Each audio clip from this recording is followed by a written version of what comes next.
Topic po natin, high blood. Ang dami na high blood ngayon. Mag-ingat po tayo, ha? Huwag ibabaliwala. Pag tumataas ang blood pressure, may complication yan. Kung mataas ang BP nyo, 180, 100 bigla, na stress, anong mga cause? Pwede ma-stroke. High risk ang stroke pag tumataas yung blood pressure. Kaya tuturuan ko kayo, ano pinakamabisang gamot sa high blood, amlodipine ba, losartan o iba ba? At ano yung mga warning signs ng high blood. Pag matagal tayong high blood, lumalaki ang puso. Lumalaki yung left ventricle. O kumakapal, lumalaki. So pag lumalaki, meron ding gamot na maganda dyan. Kasi ayaw natin mag-heart failure. Okay? So ano ba yung mabisa? Ayan, high blood. Ano muna ang normal na blood pressure? Okay? Ang pinakamaganda, yung blood pressure ng binata, lagi ko sinasabi, 120/80. Pag tumaas ng 120, 129, normal pa rin yan. Okay lang yan. Pag 130 to 139 ang systolic, unang numero, 80 to 89 yung second number, medyo mataas na. Pwede pa, pero medyo elevated na. Pataas na yan. At paglampas na ng 140, yung systolic, 140 o 90, high blood na po yan. Okay? Pag hindi ito na-control ng mga diet at pagpapapayat, kailangan na maggamot, lalo na kung may sintomas. Ako po, bilang internist, cardiologist, 18 years ako nag-aral sa medisina, 10 years pagdodoktor, 3 years internist, 3 years cardiologist, nag-public health pa ako sa abroad, kaya almost 18 years ang aral ko eh. Hypertensive emergency, paglampas 160, 180, o lampas 100 ang diastolic, sobra po taas yan. So ayaw natin lumampas sa 140, 90. Maraming gamot sa high blood, daan-daan. Pero basically, itong 5 ang classes. Ito yung 5 grupo nila.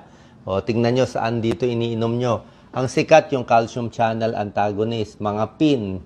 Lahat na may PIN, amlodipine, felodipine, nifedipine. Sikat din ngayon ng ARB, angiotensin receptor blocker, mga sartan. Losartan, valsartan, irbesartan, candesartan. May kanya-kanyang lakas, may kanya-kanyang advantage at disadvantage ang bawat gamot. May beta blocker, mga olol. Okay? Metoprolol, atenolol, propranolol. May diuretic, furosemide, hydrochlorothiazide. May ACE inhibitor. Actually, favorite ko ang ACE inhibitor. Yung mga pril, captopril, enalapril, lisinopril. So, may kanya-kanya.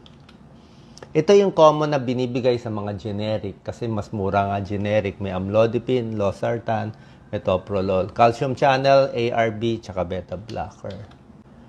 Ano ang sintomas? 50% ng may high blood, walang sintomas.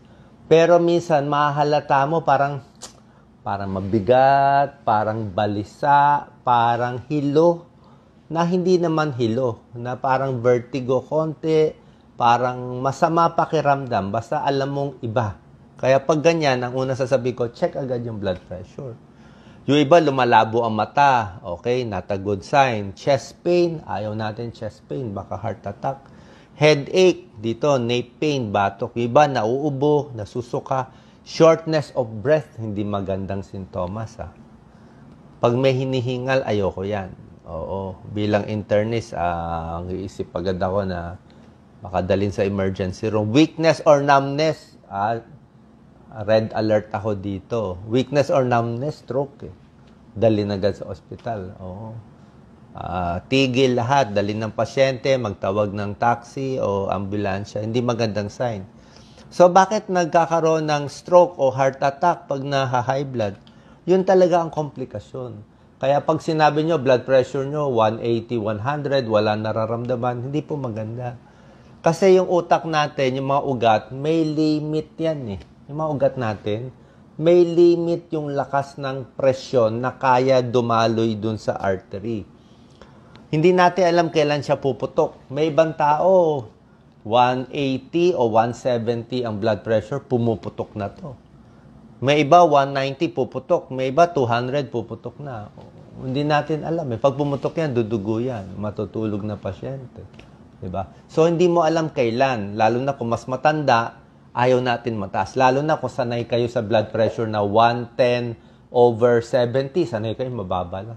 Tapos bigla kayo na 150, 100, hilo na yan. Okay? Kaya pag ganyan, titingnan ko, nai-stroke na ba siya? Kailangan mababa natin agad yung blood pressure. Pwede rin ma-heart attack, pero mas common ang stroke eh.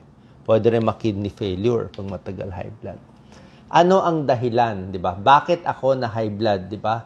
Usually, napagod, daming trabaho, perfectionist, walang tulog, may problema sa pamilya, may problema sa negosyo, trabaho ng trabaho, very busy, ikot ng ikot yung utak, hindi natutulog, puyat, nagagalit, nai-stress, lahat yan pwede mag-trigger ng isa lang dyan. Puyat lang, yun na. Lalo na pag nagkakaedad. Kasi pag nagkakaedad tayo, more prone ma-high blood. Ordinary age, 20, 30, 40 years old, mga 25% may high blood. Marami na yon. Pero pag dating ng 60 years old, pag senior na, 50% na may high blood. So lahat ng magulang natin na senior citizen, kalahati sa kanila high blood na. Mas tumatanda, mas na high blood. Normal ba mataas blood pressure nila? Hindi normal. Pwede tumaas-taas konti. Siguro kung 75 years old na, pwede mag 140, medyo pagbibigyan natin. Pero hindi pa rin normal. Hyperthyroid, nakaka-high blood. Smoking, nakaka-high blood. Sigarilyo, droga, kape, maraming kape, energy drinks, maraming iced tea, minsan nakakataas din. Pain relievers, di ba? Lagi ko sinasabi sa inyo, pain reliever, ibuprofen, mefenamic acid, lahat yan. Pwede makataas ng blood pressure in the long term, nakakasira pa ng sikmura. Kaya sabi ko, short term lang. Kidney disease, pag sira ang kidneys, nakaka-high blood. Kidney failure, high blood. Ito, droga, nabubuntis, pwede ma-high blood. Autoimmune disease, nakaka-high blood kasi sumisikip yung mga ugat din natin. So, lahat to pwede mag-cause. Okay? Bago ko bigay yung gamot, siyempre pag mataas ng blood pressure, mas maganda talaga gamot. Pero tuturo ko muna sa inyo yung mga home remedy na pwede nyo gawin. I-maximize natin to para mas makontrol yung blood pressure na mabilis. Malay nyo, baka hindi tayo umabot sa gamot. So, first, huwag muna matatakot kasi the more we panic, lalong tataas. Diba? Like yan si Doc Lisa. Sabi, kalma lang. Kausapin lang yung pasyente, ilibang lang. Oh. The quickest way, deep breathing exercise. Deep and slow. Yan, oh. Hinga malalim. 4 seconds. Sa ilong, pigil. 3 seconds. Tapos exhale na matagal. Naka-purse sleep. Para mahaba. Gawin nyo. Relax lang. Mag-isip lang na maganda, bababa na blood pressure mo 10 points. Mag-meditate, mag-isip ng magandang lugar, ha? Para bumaba, makinig sa kalmadong music, wag mo na mag-isip ng kahit ano, makakababayan, konti. Okay? Bawas sa maalat. Ang nakaka-high blood talaga yung alat. Sobra tayo alat kumain eh. Patis, toyo, adobo, sauce, beef steak, bagoong, daing, tuyo, instant noodles, ano pa ba, chichirya, lahat eh. Pati mani natin, healthy sana, maalat. So, lahat yan nakakataas ng blood pressure. So, dapat bawas sa alat at timbang. Pag kayo ay overweight, paglampas kayo ng 20 pounds sa ideal weight, pwede tumaas blood pressure mo 20 points. So, ibaba mo lang yung timbang mo, bababa din yung blood pressure mo. Itong mga gulay, oh, lahat ng gulay po, pwede sa high blood. Ha? Ito na lang kainin nyo, pwede na yan. Pati kanin, yan na lang araw-arawin nyo, bababa blood pressure nyo. Kahit ano, okra, ampalaya, diba? Ano ba yung mga gulay natin? Patola, lahat po yan pwede. Hindi yan bawal sa high blood. Niwala kayo sa akin. Okay?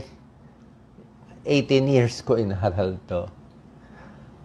Pero, maraming tao nga, pag senior na, kailangan konting gamot. Kailangan may konting support. Kasi ngayong gamot nga, nagpapahaba ng buhay eh. So, ano mas maganda? Okay? May isang trial, ang mga doctors kasi, mga sa medisina, maganda sa cardiologist kasi sa cardiology, talagang pinag-aaralan yung gamot.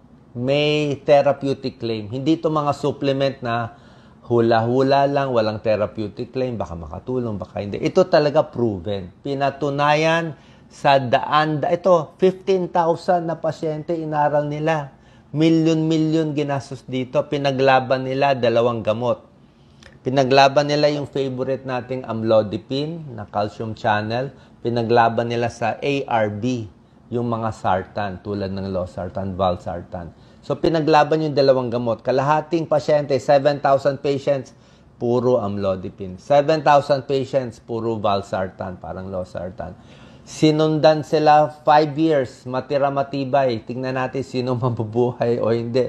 After 5 years, sino mas mahaba buhay, sino mas hindi na stroke, para mapatunayan. Kumbaga to parang boxing match to para tong Pacquiao Mayweather. Pinaglaban talaga sino talaga mas mabisa, amlodipine o valsartan. Sinunod ng 5 taon, binantayan ang libo-libong pasyente, 15,000 patients all over the world. Sino ang nagwagi sa championship match?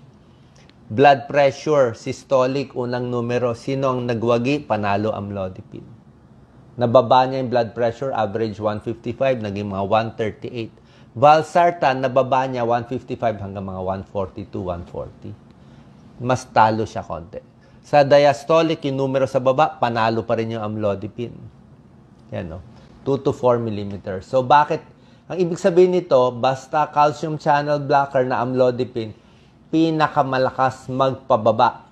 Kaya pag yung blood pressure nyo sobrang taas, sobrang 200, bigyan nyo amlodipine. Diba? Dapat tulog yung high blood doon. Okay? Pero,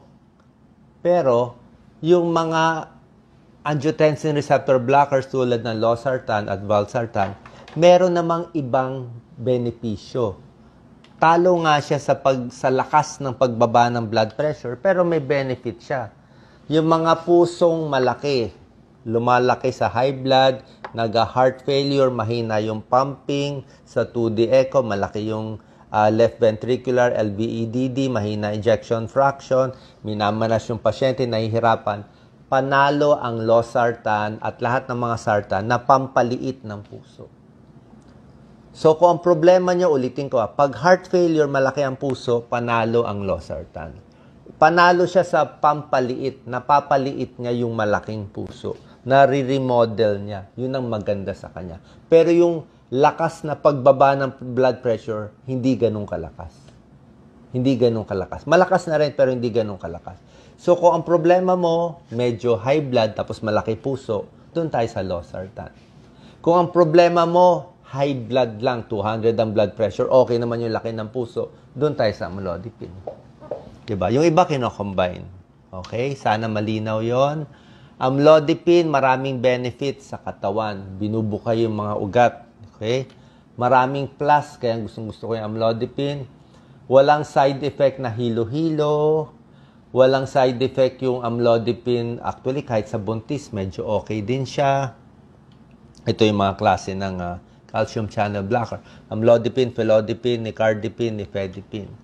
Tapos, ang favorite ng mga lalaki, amlodipine, walang problema sa sex o pagtatalik. Hindi kayo hihina sa sex, walang problema sa liver, walang problema sa kidney. Clear na clear siya. Okay? So, kahit sa may hika, wala rin problema. Yung beta blocker, metoprolol, propranolol, atenolol, medyo bawal sa hika.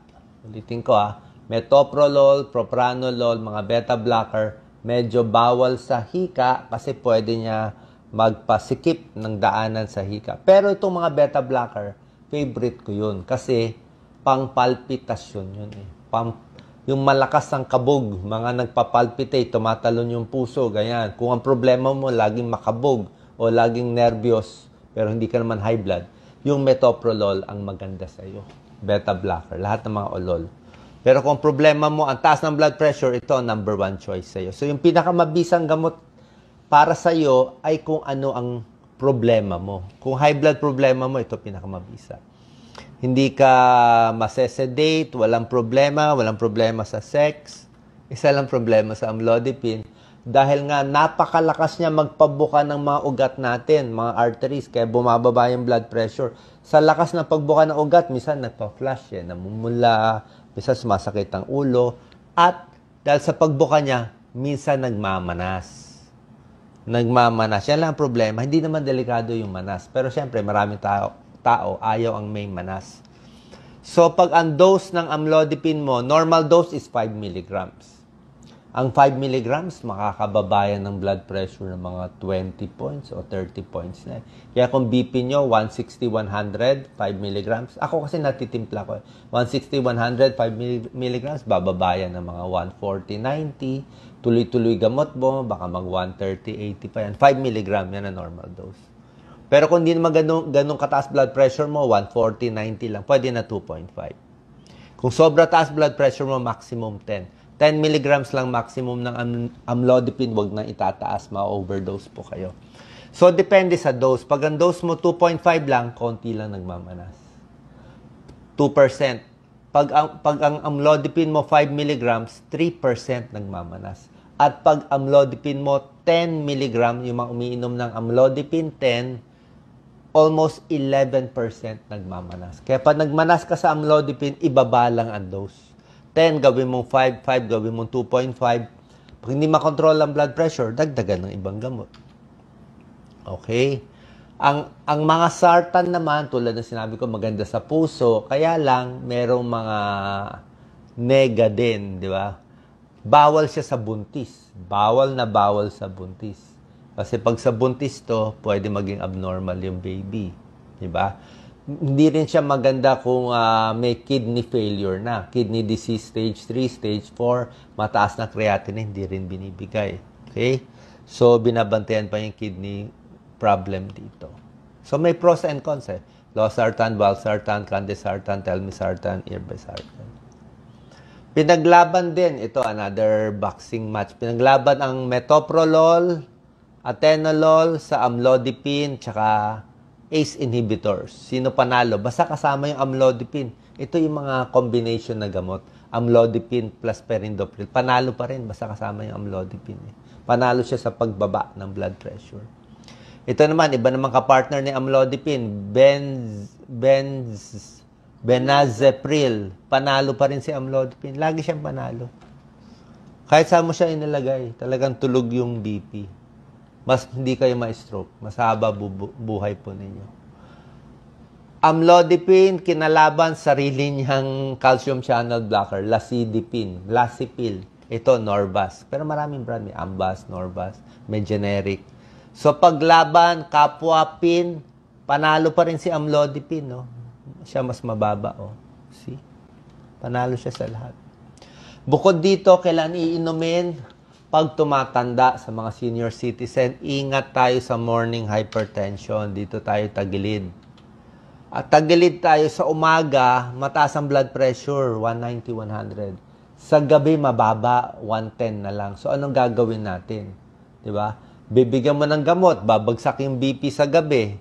Hindi mo bibigyan ng gamot, tataas yung BP sa umaga, 190, may stroke sa umaga. Yan ang problema.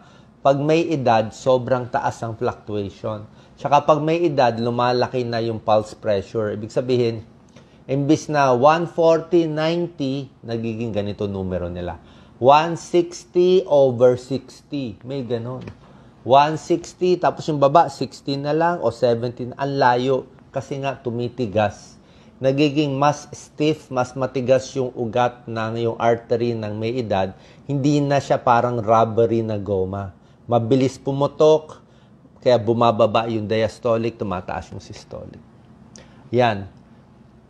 Anong oras pinakamarami na i-stroke na tao? Umaga. 6 a.m. na i-stroke. 5 a.m., 6 a.m. hanggang 9 a.m. Bakit? Pagising. Sobrang stress, gusto pumasok, ang daming iniisip, naiinita, na-excite, hindi pa nakakainom ng gamot.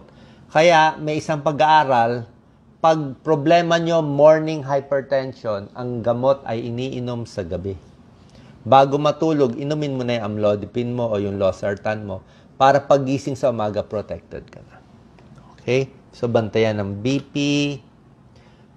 Depende sa kondisyon kung ano mas mabisa. ACE inhibitor, maganda din. Ito, mga captopril, enalapril, lisinopril. Ang problema lang nito, cough, ubo.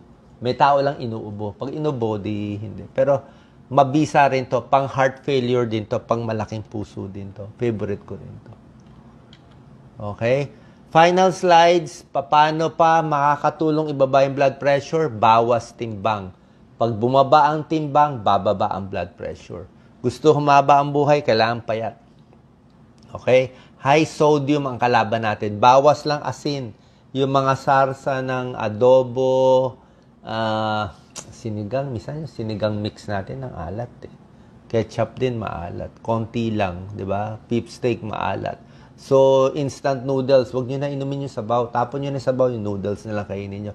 Alat ang nagpapa-high blood, overweight, alak nagpapa-high blood, sigarilyo nagpapa-high blood, stress, kulang sa tulog at kulang sa exercise. Okay? Saan po nakatulong tong video? Maraming salamat po. God bless. Meron Yes, daw question. siya, dalawa daw ang gamot niyang iniinom sa high blood. Okay lang yan. Tuloy mo. Malamang amlodipine and something else, di ba? Pwede rin naman yung combination.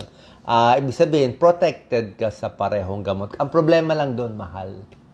Mahal pag kinombine, baka 30 pesos a day ka. Pag generic kasi ng amlodipine, mga 4 na piso, 5 piso lang. Dalawang gamot naman siya, hindi combined. Ba't daw dalawa gamot niya? Bakit dalawa? Baka hindi ka makontrol sa isa. Oh, ayaw na magbiro eh. Tapos, Sige, pwede naman dalawa. Pero minsan ako mas gusto ko lang isa. Kasi minsan, nakakalimutan ng pasyente. Yung isa nga hindi na maalala, dalawa pa. pwede daw ay padala sa abroad ang amlodipine. Merong amlodipine sa abroad. May amlodipine sa abroad. Pero pwede kayong magbaon. Ewan ko lang kung bawal sa airport. Pero dapat pwede. Hindi naman siya droga. Kasi maintenance mo to eh. Sa akin, okay na ang generic. Kung wala tayong pera, okay na ang generic. Pero kung mayaman kayo, maraming pera, pwede yung branded, mas maganda konti. Pero yung Visa, almost the same. Sa experience ko, basta araw-araw iniinom, kahit yung generic, o kahit saan yung generic pharmacy, Generica, Watsons, Mercury, wala namang problema. Kailangan maintain nyo, tsaka hiyang na kayo kung ano yung brand ninyo. Diba? Tapos inumin nyo. Before meals, after meals, wala namang kaso. Usually, yung gamot sa high blood, hindi masakit sa tiyan eh. Pero kung gusto mo inumin with meals, okay lang. Basta ang gusto ko, i-monitor ang blood pressure buong araw. Tingnan mo, sa umaga, tanghali, gabi. Tapos pag kukunan ng blood pressure, kailangan relax na, relax. Pwede na yung digital. Yung digital, siguro mga 10 points, mas mataas, okay lang. Pwede na yun. Tapos basta i-monitor nyo lang. Tapos kalma lang. Last na lang, pag tumataas ang blood pressure, ito lagi problema. Tumataas ba yung high blood dahil high blood ka? O tumataas yung blood pressure mo dahil nervyos ka? Yan ang problema. Kung high blood mo, talagang high blood, talagang may nangyayari sa katawan mo, gamot. Pero kung nervyosa, nagpapanik, naha-high blood din yon. Iba ang gamot doon.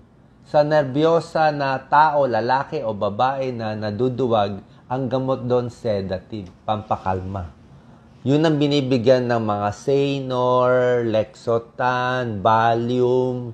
Yan ang pinakamaganda. Ako, pagbigay ng gamot sa high blood, binibigyan ko ng mga Lexotan, pampakalma. Bigyan ko half tablet, Lexotan, Bromazepam, kita mo bagsak yung blood pressure, kakalma sila. Although mahirap nga mareseta to. Kailangan ng special prescription. Pero meron kami special prescription eh. Nasa Dangerous Drugs Board pa yun eh. Pero may mga doktor, may S2 license, katulad ko, pwede magreseta nitong mas maselan na sleeping pills o itong mga anti-anxiety medicine na maganda sa high blood. Kung wala kayo nito, di inom na lang ng tubig. So, tulad ng sinabi ko, relax lang at kalma lang. Pwede na tubig, pampakalma. Maraming naka-amlodipine plus sartans, tapos nakakamanas ba ang amlodipine? Nakakamanas siya pag depende sa dose. Sa 5 mg, hindi ka dapat magmanas. 5 mg, 3% lang nagmamanas. 97% din nagmamanas. Tsaka ba nagmamanas, sa gabi nga itaas ang paa. Taas mo lang ang paa. Sa akin pag may konting manas, tiisin nyo na lang. Kung konti lang naman. Kasi pag tinanggal natin to, o ayaw nyo ng manas, tinanggal natin to, nag-losartan tayo, baka hindi makontrol yung blood pressure nyo eh. Oo. Imbis na controlled kayo, ang baba pag amlodipine kasi, less heart attack, less stroke, less death, less namamatay. Oo. Mas gusto ko controlled yung BP. Yung manas, taas na yung pa. At least may konting amlodipine, at least 5 milligrams konti. At least meron kang konting protection. Tsaka maganda sa amlodipine, 35 hours yung epekto niya. 1.5 days, believe ka ba sa gamot? Pero mga epekto niya, 1.5 days, 2 araw na may epekto pa konti. So, kahit nakalimutan mo, pwede pa siya. Hindi katulad ng losartan, parang 8 hours, 12 hours lang. So, nakainom ka, 12 hours protected, mamayang gabi, nakalimutan mo, wala na protection, taas na BP. Amlodipine, nainom mo ngayon, kinabukasan, nandiyan pa sa dugo mo eh. Talagang malakas siya. Kasi proven naman eh. Tsaka mura lang, maraming generic ngayon. Okay? Bawal daw ba kumain ng ampalaya pag high blood? Dapat kumain ka ng ampalaya pag high blood. Araw-araw kumakain ng ampalaya. Baka yun siya sabi niya siguro pang anemic yun. Ang sinasabi niya, hindi high blood, anemic, kulang ka sa pula. Ito, kulang sa pula. Maputla.